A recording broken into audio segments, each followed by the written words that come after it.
What's up, everybody? Welcome back to another The Best Wargaming video.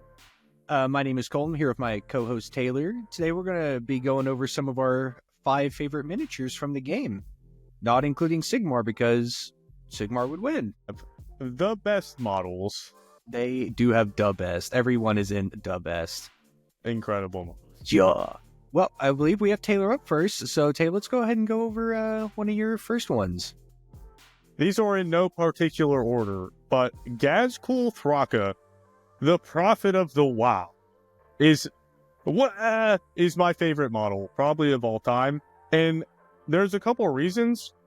I've built it and I've painted it, and every single step of the process was just a joy. He's such like a chunky boy, and if you don't know, that's like my favorite type of like character to play in video games or like miniatures. Are just chunky dudes that get stuff done, you know? And the book is incredible. He looks great. He hits like a truck on the tabletop. He's incredible on all levels, dude. It's a beautiful model. Yours looks amazing, and then everything about him, just all the little details on his backpack, the head that's sewn on, like you can see the stitching where it's sewn on, and his giant power claw. He's just such a cool model. And Makari doesn't get enough credit. The Makari model is also very nice as well. And he's also one of my favorite characters. His little banner that he's got, dude. Dude, he's just so good in the book. And Gaz is also good in the book. It's just good all around. He's my favorite. I'm excited to read the book. I want to listen to it. Or you did the audiobook, right? I did. And the voice acting on the audiobook is incredible. Hell yeah. I'm going to read that, and then you're going to read The Betrayer so you can see how sad Angron is. Yo, bet. Dude, I believe it. On to the next one. So up here, I put aggressors, but honestly, it's just kind of Gravis in general. I love the aesthetic of Gravis Marines. They're just chunky boys. Yep. They're some thickums. The shoulder pads are awesome. I feel like this is honestly what Terminators should be. Because it's weird that these guys are tougher than Terminators, but they don't have an invulnerable save. But they also look chunkier. Regular Tremors are kind of small. In my head, are what Space Marines look like. You know? Like generic Space Marines. Yeah, they're in like giant armor that just look ready to like tear something up. They're so cool. Yeah, dude, I love Gravis armor. I definitely need to buy more. I've got 3 aggressors now. I definitely need to get more so I can run 6 of them in Blood Angels because I'm excited to use them and paint them. They just look so cool. Yup. On to yours, buddy. More Space Marines. Adrax Agatone is incredible. Also on many levels. And honestly, if you enjoy the lore of something, it just makes the miniatures like so much better. Adrax Agatone and being a Salamander and all of the Salamander like aesthetic just really does it for me. I love the scaled cloak that he has, the flamer, the fucking forged hammer that he has with the fucking torch on top. It's just so good on so many levels, dude. I love it.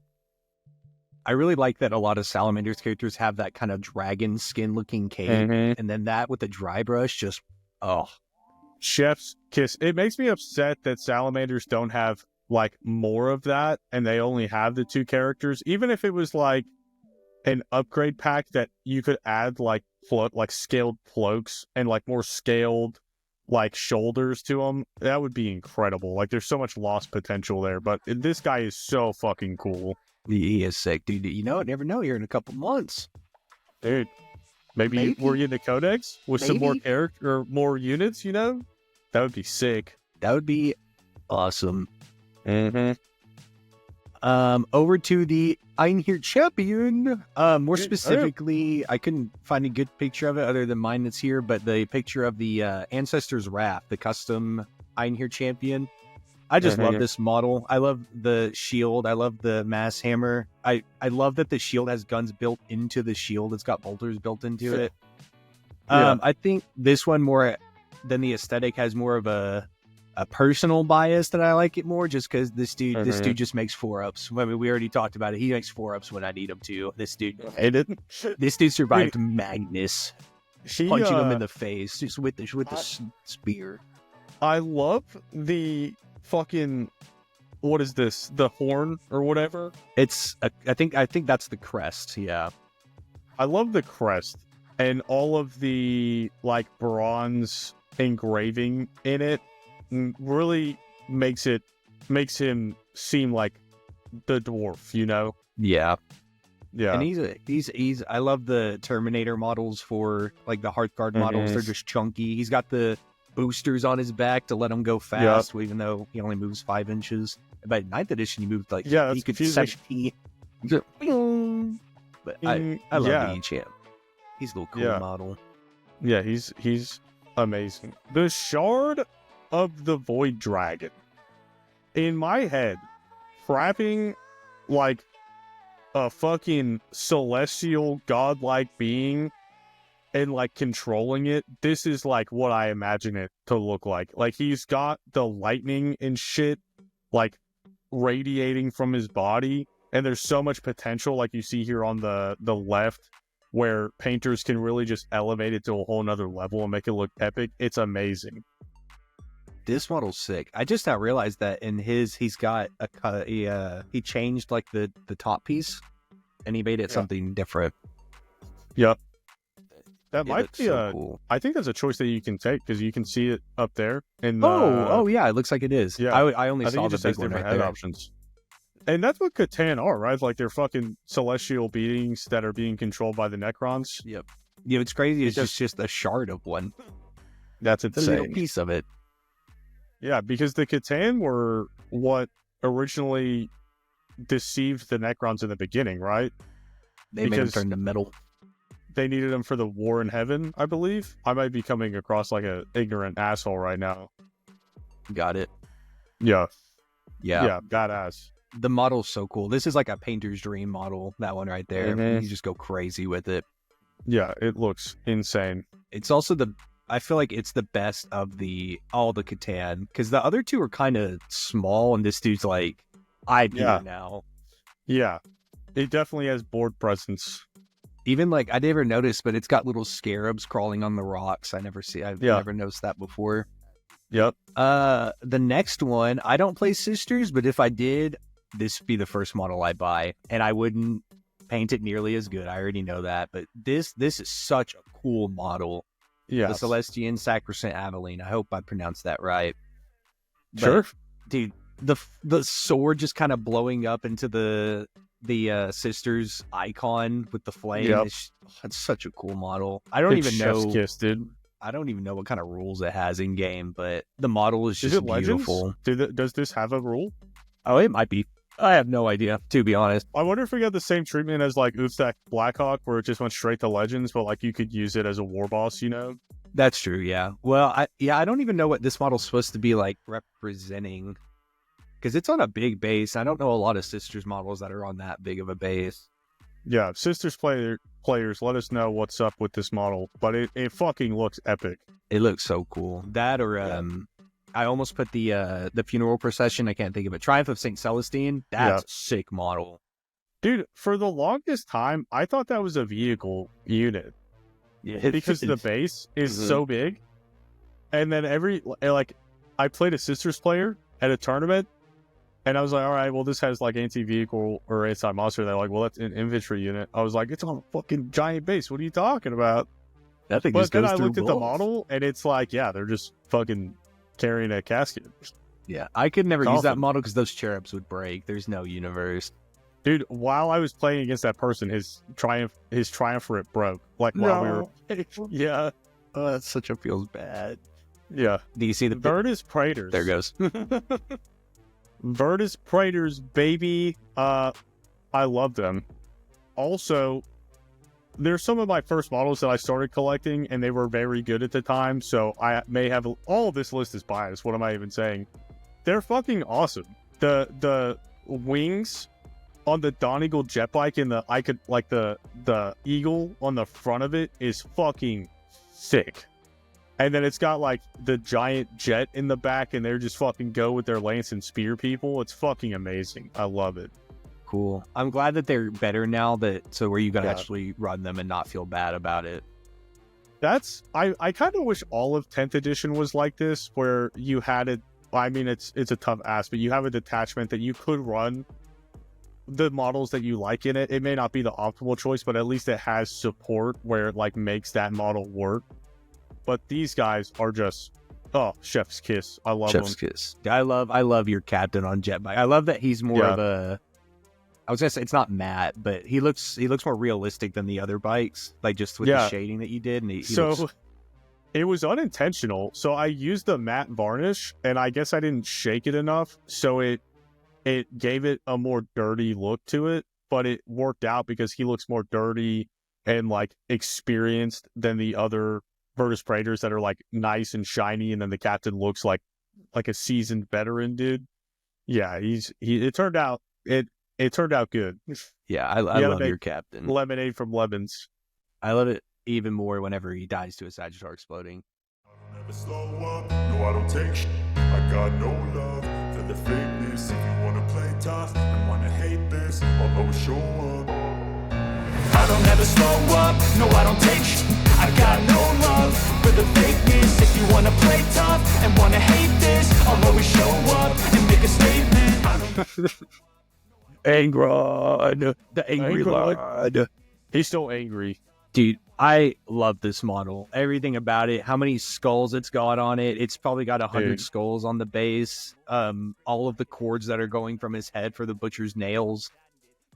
The only thing I don't like about this model, and it's not that I don't like it, I wish his wings were more unfurled rather than curled up, because even Magnus, Quartarian, and now Fulgrim, all their wings are like spread out, and his are kind of straight back, but it still looks really, really good. Dude, he's in attack mode.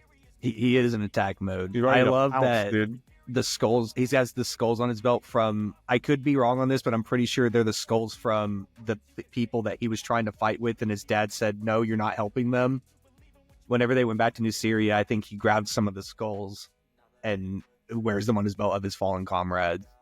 Yeah, he's such a good character in the lore, and the designers that made this model really just they went insane, because he looks incredibly intimidating on the tabletop. He looks so damn cool. He looks cool. It is a bit easier to hide him since his wings. It's not like Magnus where he takes up a football field to hide. But he's awesome. I love Angron so much. They are actually giving they said that he will be the next Unleashed model that Horse Heresy gets, like the Fulgrim Unleashed. And dude, if that model looks cool, you're gonna have to wail for it. I have to buy it. And those ones are like, I think they're like $300 for those. Golly. Ones. Like Fulgrim Unleashed is way more than the normal 40K ones. Yeah, it'll be interesting to see what he looks like, because it's like the Unleashed models are taking place like 10,000 years ago in the lore, right? So he's not gonna have as much like chaos transformation. That'll be really cool to see what he looks like. Oh yeah, I'm excited to see it. Yeah, give it a second. As a loading. The Nemesis flaw. I don't personally play the Night Lords, but if I did, I would love to have these models. They capture the fucked up parts of Night Lords in an amazing way. Like, they got half a dude just standing on a staff, and they got like bits of fucking skin that they're wearing as like cloth. It's insane, and they just look so cool. I love the wings on the helmets as well. It's just good all around. They're so cool. These models are sick. Having your banner just be half a dude, it's just like, kill me, please. He might be dead. I don't know. But yeah. And then there's that guy in the top right that, like you said, he's just got like bits of skin just all covering him. It's so cool. They're fucked up for sure. And their aesthetic is awesome. I love that guy. I love the winged helmets, but I really like that guy in the bottom right or in the bottom left picture with the knife. That little, it almost looks like a Inner Circle companion hood, but that little hood that he's got on. Yeah, that's probably one of my favorite helmets in the game, to be honest. Or like headpieces. It makes it so cohesive. It's so good. Yeah, they look awesome. And then the little lightning effects that they gave him running down the leg. Yeah, I would probably never be able to replicate that, but somebody out there who can, you're going to have a badass model on your hands. 100%. Yeah. And all that trim. Trim. So my last one, which probably is no surprise to anybody, is Inner Circle Companions. These models are just beautiful. They're probably one of the best models released this year, by far. Everything about them's great. They've got 2 sets of cloaks. The helmet, they've got the same helmets of the guys we just talked about, where you can see their face, but they still have it covered. You got the guy with the staff that says Dark Angels. I think my favorite thing about even just building the kit is a lot of things that come in sets of 3, you just have 3 poses, but these, they come in boxes of 3, but you have 6 different poses. So your unit of 6 cool. will be completely unique. All no of the same poses. Yeah, that's awesome. I love that it captures like the dark and shady aesthetic that Dark Angels is like portraying in the lore, because they're trying to hide their brothers that tried to hide the fact from the Imperium that like half of their chapter turned to chaos. So they're like always dark and mysterious and are ready to they're ready to kill motherfuckers, so that way people don't find out that they maybe have some chaos influence in their chapter. It's so cool. Chaos? What chaos? Who are the lost or the forgotten? I don't remember what they're called. Why are you asking questions? Quit asking questions. Yeah, they're beautiful. The smoke coming from those, I don't know what those things are, but the smoke coming from them, and then the guy with the lantern, it's just a great aesthetic. Yeah, it's money. I want to see more stuff like this. It's incredible. Honestly, I'm about to start building Emperor's Children, so had that stuff came out before yesterday, I would have probably slapped on the Flawless Blades, because those dudes look fucking sick. As long as I could put the helmets on all of them, because the helmets are amazing, and I hate the fucking cone head. The cone head is weird, but the weapons look clean, super clean. Yeah. Even the regular Noise Marines, their guns where it's like the guy screaming with the mouth. Yeah, it's so cool. It's so cool. Well, I think that's everything. Thank y'all so much for watching. Let us know what some of y'all's favorite models and what y'all thought about our favorite models, or if you hated our models. Maybe somebody doesn't like Angron and you're wrong. Maybe we have fucking terrible takes. Let us know. Yeah. All right. Make sure you subscribe, do all the things, hit the bell, share to your friends, and let us know what you'd like to see in the future. Make sure you hit that bell. Hit it. Hit the fucking bell. Peace. Peace. Peace.